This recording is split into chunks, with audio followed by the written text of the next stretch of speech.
horns. And then he turned around and said, thus said the Lord, with thee. He probably went into the, you gonna push him into the sea. You know he put on a show. That's what, and them preachers today, see, we think because they so emphatic about it that they got to be telling the truth. This is an example of somebody being emphatic, but he lying. All 4 of them lying. 400 of them. That's why, again, we know the road to life is straight and narrow. It's only a few. You get 400 prophets come out that quick, you know they got to be lying. But now they waiting on Micaiah, and these prophets study clowning, trying to put their case forward. Go ahead, verse 11. And all the prophets prophesied so saying, go up to Ramoth Gilead and prosper, for the Lord shall deliver it into the hand of the king. All of them lying. 400 of them. Go up. Lord is with you. Lord is with you. See, that don't mean nothing. Just because you are emotional and screaming and all that, we think that's from God. That got to be from God. No, you got to be telling the truth first for it to be from God.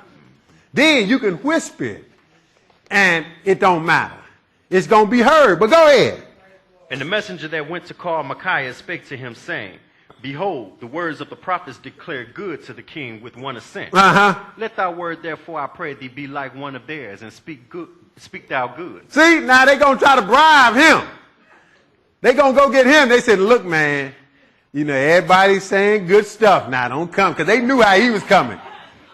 They knew how he was coming.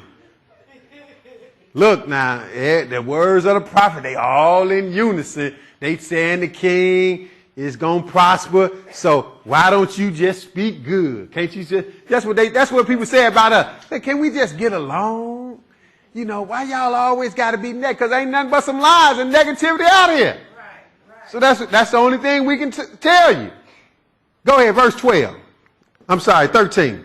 And Micaiah said, as the Lord liveth, even what my God saith, that will I speak. He said, look, as the Lord liveth, I'm going to tell you what the Lord said. Now, you know this guy has some faith, too. You know, we might be around a handful of false prophets. You know, I done went in false churches and did stuff in there, but it wasn't nothing but a couple of them. This guy finna come up in the middle of 400. He finna come up in the midst of 400 false prophets, but he know the Lord is on his side. It don't matter. So he said, look, I'm going to tell him what the Lord say. Go ahead, verse 14. And when he was come to the king said unto him, Micaiah, shall we go to Ramoth Gilead to battle, or shall I forbear? See, now you're going to ask a question, but you really don't want to know the answer. He said, Micaiah, shall we go to Ramoth Gilead to battle, or shall I forbear? Now, we know what the other prophets have said already. We know they even got horns, and they putting on a show for the kings and everything, right? So they asked this guy, shall we go to Ramoth Gilead to battle, or shall I forbear? What did he say? And he said, go ye up and prosper, and they shall be delivered into your hand. Now, he turned around and said it. But see, he didn't say it like he meant it. See, the king knew what he was saying. See, he didn't say it like he meant it, because he knew it wasn't from the Lord. Yeah, go on up and prosper. The Lord going to deliver into your hands, all right. Go on up. Listen to them guys you've been listening to. Keep listening to them. See, he let them know where he was coming from. That's why the king said, what at 15? And the king said to him, how many times shall I adjure thee that thou say nothing but the truth to me in the name of the Lord? See, so he said it sarcastic, where the guy knew he was just playing with him. But that lets you know that you really kind of believe this guy. He already called him a prophet. He believed this guy has some truth in him. It just wasn't never good about him, right? And so now he said, how many times before you just tell me what your message is, I got to ask you, right? How many times I got to ask you? Because he knew he was just playing with him. So now he going to tell him, and let's see what he said. Go ahead, 16. Then he said, I did see all Israel scattered upon the mountains as sheep that have no shepherd. And the Lord said, these have no master. Let them return, therefore, every man to his house in peace. See? He said, well, you want to know the truth, king? I'm going to tell you now. I'm going to tell you like this. You talk about going up fighting against these people. I'm going to tell you like this. He said, the Lord gave me a vision. I saw all Israel scattered as sheep with no shepherd. And the Lord said, y'all need to go on home. So in other words, he said, look, you a dead man walking. They ain't got no shepherd no more. I seen it. The shepherd is dead. So that means he telling them, he said, you getting ready to die, mister. That's what he telling them. He said, they don't have no shepherd. I saw him with no shepherd, and the Lord told the sheep to go home. Because they shepherd is that. And Ahab knew exactly what he meant. Now he going to tell, see, he going to tell Jehoshaphat, see, didn't I tell you? This guy don't like me. Go ahead, 17. And the king of Israel said to Jehoshaphat, did I not tell thee that he would not prophesy good unto me, but evil? See, he said, didn't I tell you? I told you this guy don't like me. But now they didn't got him started now. They didn't got Micaiah started. So he picked it up again, verse 18. Again he said, therefore hear the word of the Lord. I saw the Lord sitting upon his throne, and all the host of heaven standing on his right hand and on his left. He said, look, let me tell you how this thing went down anyway, why we here in this situation now. I'm going to tell you how it went down. The Lord showed me a vision. He was sitting on his throne before we even got to this point. He was sitting on his throne in heaven, and all the heavenly beasts or animals around him, or beings around him, all of them around him. And what happened? And the Lord said, who shall entice Ahab, king of Israel, that he may go up and fall at Ramoth Gilead? You see, the Lord had a meeting in heaven, like when he called Satan and all the angels to heaven before. Right. And he said, look, ask Satan, where you been? He said, well, I've been in the earth, working up and down in it, walking to and fro in it. He said, well, you consider Job. So they had that conversation, right? Now here's another conversation in heaven, right? He said, all the hosts of heaven standing all over, left hand, right hand.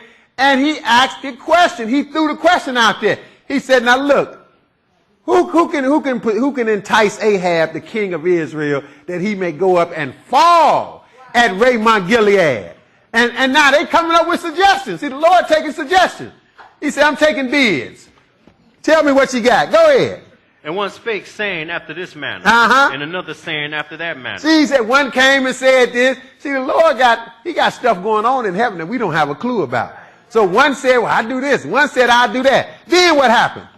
Then there came out a spirit and stood before the Lord and said, I will entice him. See, now they all spirits, because we ain't talking about in heaven, right? He said, but then the spirit came forth and said, well, I can entice him, because the Lord ain't got no good suggestion yet.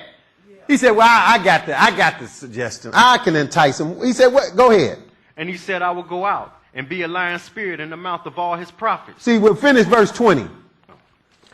Because he said, then there came a spirit and stood before the Lord and said, I will entice him. What the Lord said? And the Lord said unto him, wherewith? See, the Lord said, well, how you going to entice him? Then he said, what, 21? And he said, I will go out and be a lying spirit in the mouth of all his prophets. And the Lord said, thou shalt entice him, and thou shalt also prevail. Go out and do even so. See, that the Lord gave him the job, right? See, this show you the Lord running off. Didn't we see an evil spirit came from the Lord to get on Saul? Now the Lord, he got some spirits that he talking to, and he gonna send one to deal with Ahab, right? Because Ahab then finally got on the Lord's last nerve. So he got some spirit, and these are evil spirits. See, this show you the Lord control all spirits. All spirits belong to the Lord. Good and bad. He control them all. And what did the spirit say? He said, I will go out and be a lying spirit. See, we think if somebody say they full of the spirit, it got to be good. See, that's one time they probably told you the truth. They just didn't tell you what kind of spirit they full of. That's why the Bible said try them, didn't it? The Bible said don't take for granted. We take too much for granted. Then when somebody like us read the Bible, they say we read too much. Well, look, how else to make sure you ain't dealing with no lying spirit? So look, he said, I will be a lying spirit in the mouth of all his prophets. And the Lord said, you the one. He said, you are the one, because he know Ahab love a lie. See, Ahab then convinced himself that these prophets telling the truth. They came, gave him all that show. Ahab wanted to believe a lie. He didn't want the truth. See, sometimes you can call yourself asking the Lord for something, but you really want what you want. So the Lord will give it to you. That's why you got to ask, really want the answer no matter what it is. And be willing to accept whatever the answer is. See, we ask the Lord for something, but we really don't want to know A or B. We want A. Lord, show me, but show me A. Show me, Lord, let it be A. No, you want the Lord to show you which one it is, because that's going to be better for you, not what you want. You obviously don't know. You asking the Lord. So, but that's the way Ahab was. Ahab wanted the way he wanted. He didn't even want to consult no prophet. That was Jehoshaphat's request, right? Then he got 400 on his payroll. They come out and lie right away, but that was from the Lord. But this man came and told him, right? Go ahead, verse 22. Now therefore, behold, the Lord hath put a lying spirit in the mouth of these thy prophets. Now he called all 400 of them liars. All of them. He said, the Lord then put a lying spirit in the mouth of these thy prophets. Go ahead. And the Lord hath spoken evil against thee. And the Lord, he said, ain't me. I know you blaming me, Ahab, but I'm here to tell you the Lord have spoken evil concerning you. It's from the Lord. Now, you know, he wasn't going to get away with that without no repercussions. He around 400 guys, you know, some of them excited, emotional. This show you how wicked people can be. They sitting there, know they lying, know they made up a lie for the king. Then when somebody come rebuke them, do that scare them? No, they going to sit there and lie some more. Notice what this guy Zedekiah did, 23. Then Zedekiah, the son of Chenaanah, came near and smote Micaiah upon the cheek. Now he got the nerve to come slap the prophet. Because he a lying prophet. You know, he insulted now. He insulted. Sometimes that's what you do. You tell the people the truth, they get insulted. So he's so insulted, and being that Micaiah is low on the totem pole, he going to come over there and slap the guy in the face. And say what? Which way went the spirit of the Lord from me to speak unto thee? You know, now he gonna say, well, if that's the case, well, how the spirit get from me to speak to you? In other words, you lying too. Nah, you ain't solved nothing with that. He just gonna throw some smoke in the air. But really, he just upset. He insulted, so he gonna insult the guy and slap him. But Micaiah was cool. What'd he say? 24. And Micaiah said, behold, thou shalt see on that day when thou go into an inner chamber to hide thyself. See what he told him? He said, you gonna find out, mister. You gonna find out when judgment comes. When you wake up out of that grave, you gonna find out which way the spirit went, and it ain't gonna be good for you. But he left it at that. Then they went up anyway. They went up to fight, and you can read the rest on your own. Jehoshaphat almost got killed because he shouldn't even been there. But then the Lord had him leave him at the last minute, right? He cried out to the Lord, Lord, help me. And Jehoshaphat had him leave him alone, and they shot and got Ahab just like the Lord wanted him, and he died that day. Just like the Lord called it, Micaiah called it. But now, go to New Testament, 1 John 4. We're going to try to wrap it up now. 1 John 4.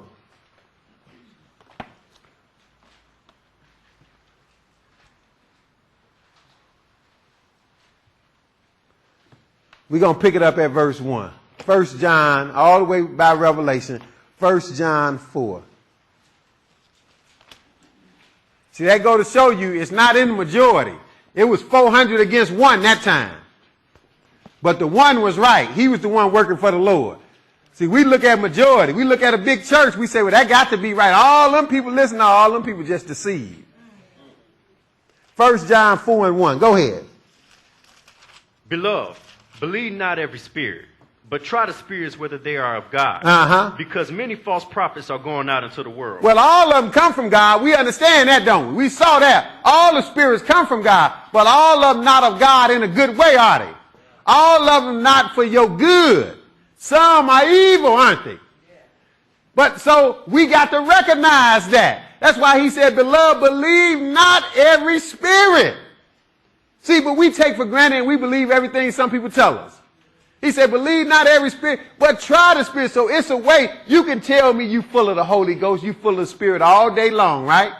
But I can find out for sure, can't I? It got to be some determining factor. What is it? The Word of God. I'm going to keep matching what you say with the Word of God. If you don't read it to me, I'm going to ask you, well, where is that at? And even if you don't tell me, say, well, I know I don't know where it is. It's in there somewhere. Well, I'm going to keep reading until I find it or till I find something opposite.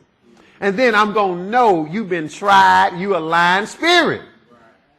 You operating by a lying spirit.